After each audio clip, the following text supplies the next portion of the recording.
তো হে ভিউয়ার্স, কেমন আছেন সবাই? আশা করব সবাই ভালো আছেন। তো আজকে আমরা এক্সপ্লেন করছি এক্সিট মুভিটা। আর এই মুভিটা বানানো হয়েছে খুবই সুন্দর একটা গল্প নিয়ে।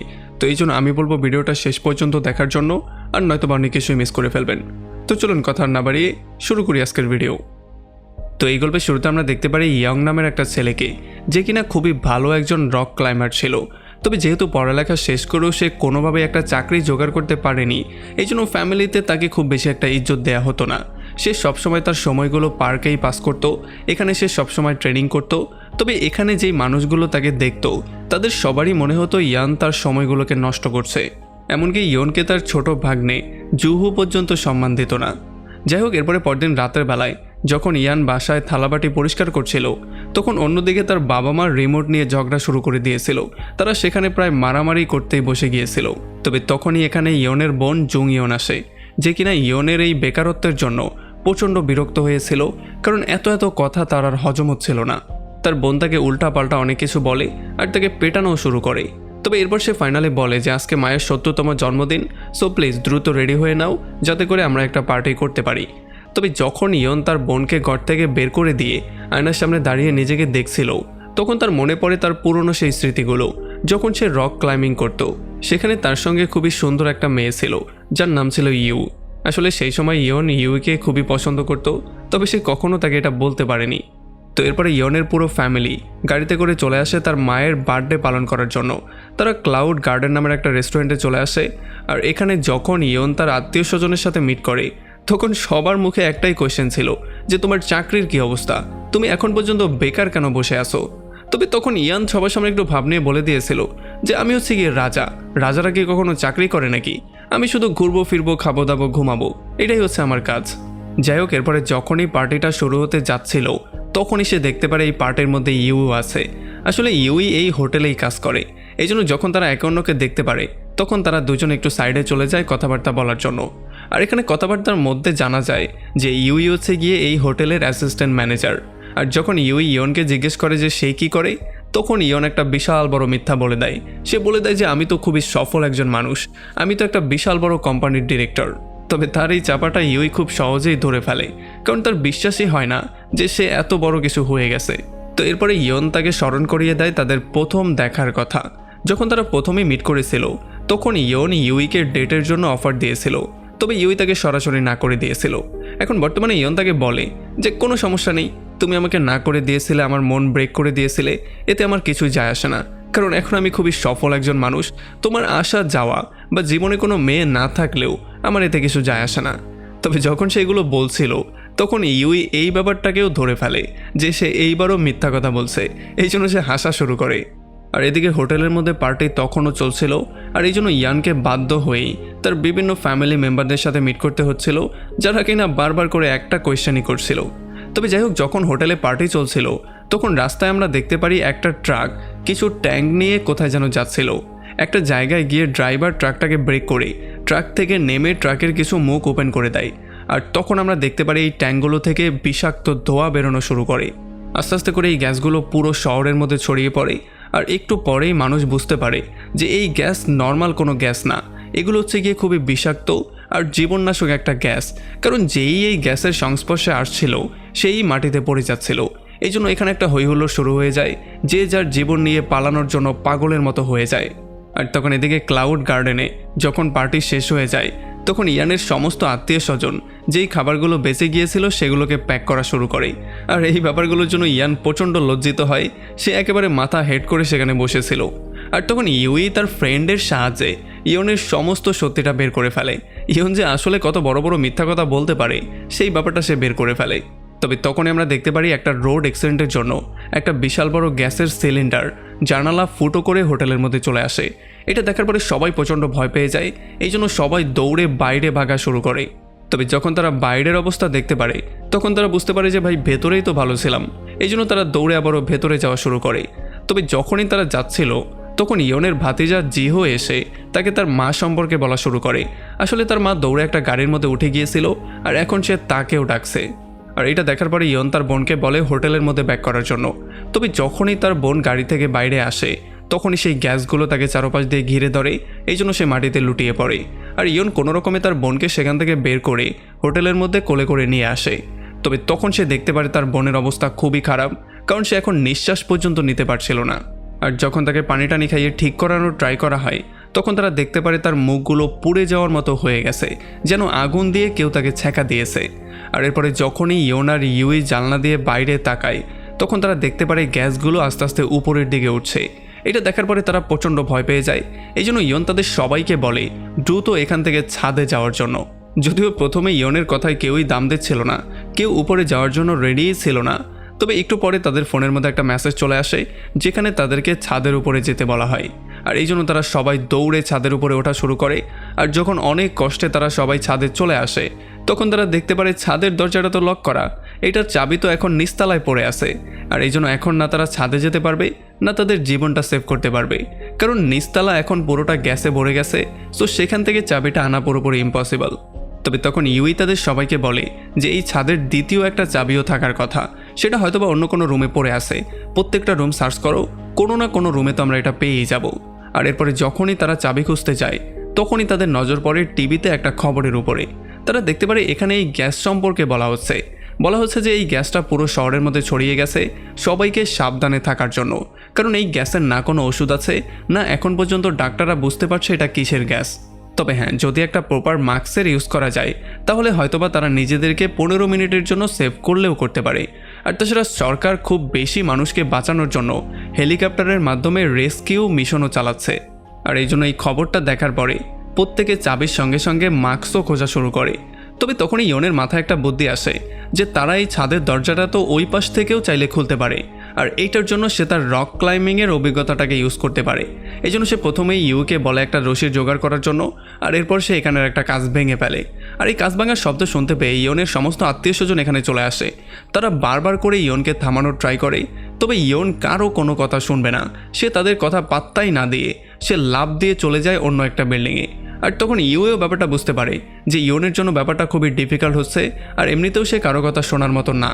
এই জন্য সে তার যেই রক ক্লাইম্বিংয়ের জিনিসপত্র ছিল সেগুলো ইয়ানের হাতে ধরিয়ে দেয়, যাতে তার একটু উঠতে সুবিধা হয়। আর এরপরে ইয়ান বিল্ডিং বেয়ে বেয়ে আস্তে আস্তে করে ছাদের দিকে যাওয়া শুরু করে। এখন এই ভয়ঙ্কর দৃশ্য দেখার পরে, যেখানে ইয়নের বাবা মা আত্মীয় স্বজন সবাই প্রচণ্ড ভয়ের মধ্যে ছিল, তখন সেখানে ইয়নের একটা কাজিন এই সমস্ত ব্যাপারটা লাইভ টেলিকাস্ট করছিল। মানে সে যে বীরত্বের সাথে উপরে উঠছে, এই ব্যাপারটা সে লাইভ সবাইকে দেখাচ্ছিল। এখন যখন আস্তে আস্তে ইয়ন উপরের দিকে উঠছিল, তখন সে দেখতে পারে একটু উপরে যাওয়ার পরেই তার রশিটা অনেকটা ছোট হয়ে গেছে।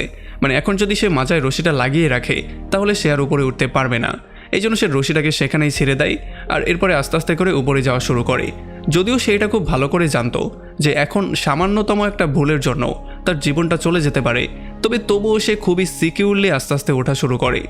আর এরপরে যখন ইয়ন একেবারে ছাদের কাছে ছিল, তখন সে একটা সিংহের দাঁতের মধ্যে ধরে।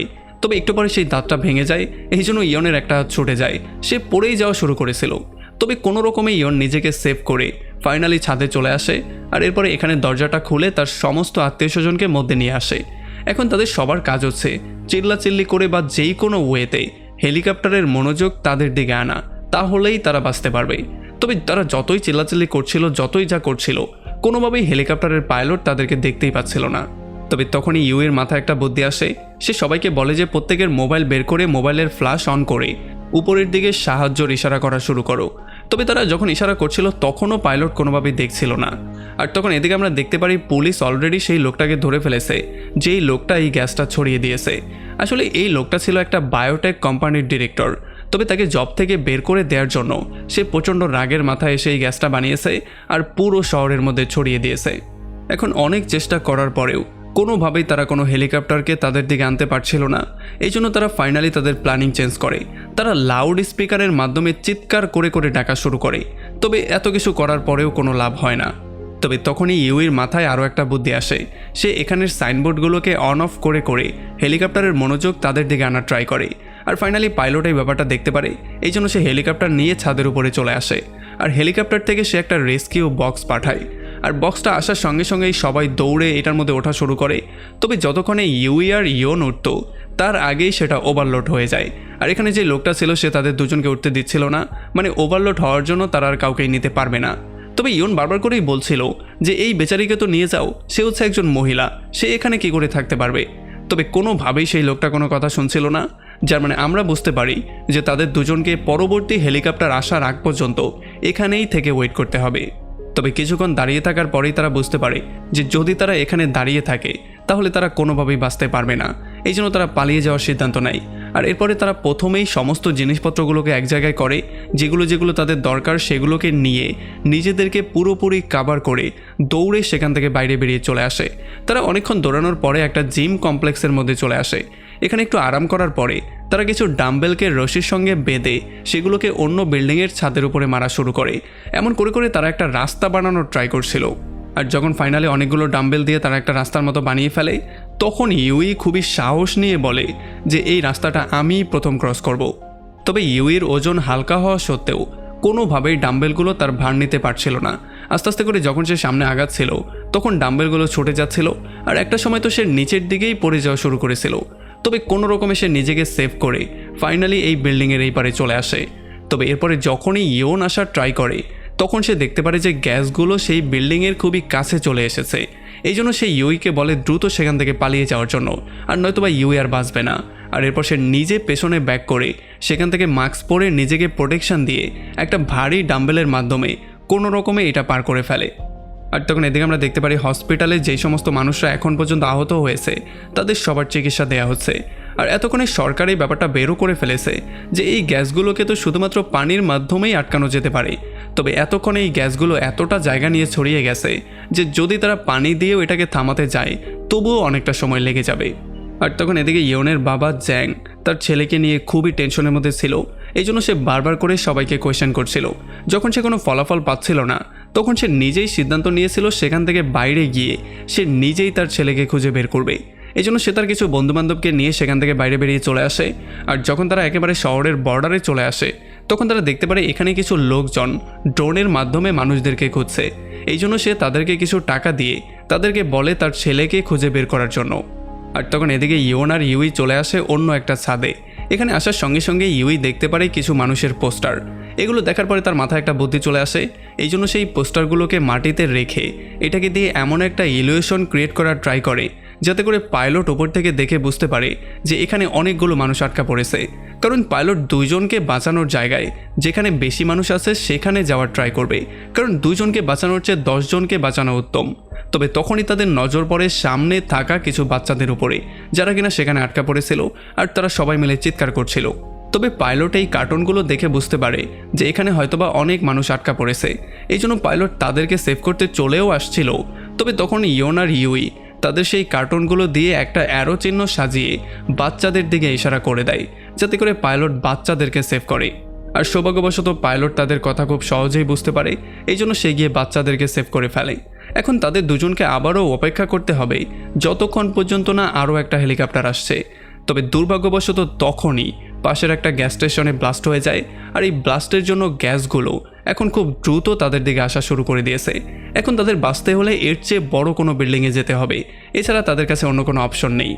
আর এরপরে যখন তারা দুজন সেই উঁচু বিল্ডিংয়ে যাওয়ার জন্য দৌড়ানো শুরু করে তখন তারা রাস্তায় দেখতে পারে একটা ড্রোন তাদের সামনে আছে।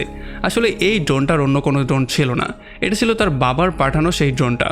আর যখন তার বাবা দেখতে পারে যে তার ছেলে এখনও জীবিত আছে তখন সে পুলিশকে তার ছেলেকে সেভ করতে বলে। আর এরপরে যখন আস্তে আস্তে করে তারা সেই বিল্ডিংয়ের দিকে যাচ্ছিল তখন বারবার করে ড্রোনটা তাদেরকে ফলো করেই যাচ্ছিল। আর এই সমস্ত ব্যাপারগুলো টিভিতে লাইভ ব্রডকাস্ট হচ্ছিল।